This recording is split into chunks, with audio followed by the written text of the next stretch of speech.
enfim, ouvia-se o cateretê, cantavam porque essa festa tornou-se assim. Carnaval, fantasia, lindas festas igual Maria, apresentamos o que acontece na Bahia, e por aí vai. É outro papo, né? 54, coisa pra caramba.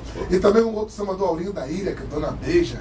Um samba lindíssimo que a gente conseguiu. Aquela certa jovem linda. Certa jovem linda divinal, seduziu com seus encantos de menina o ouvidor geral, levada a trocar de roupagem numa nova linhagem. Ela foi debutar na corte, fascinou toda a nobreza com seu porte de princesa e seu jeito singular.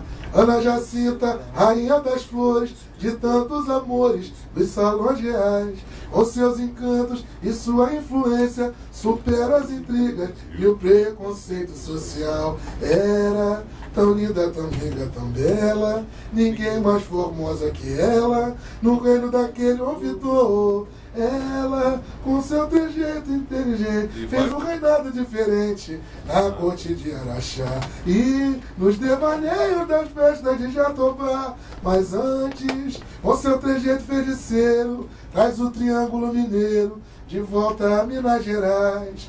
E até o fim da vida, Dona Beija ouviu falar e seu nome figurar na história de Araxá. Só coisa boa. Aurinho da Ilha. O que é bom a gente lembra. Você a gente não esquece nunca.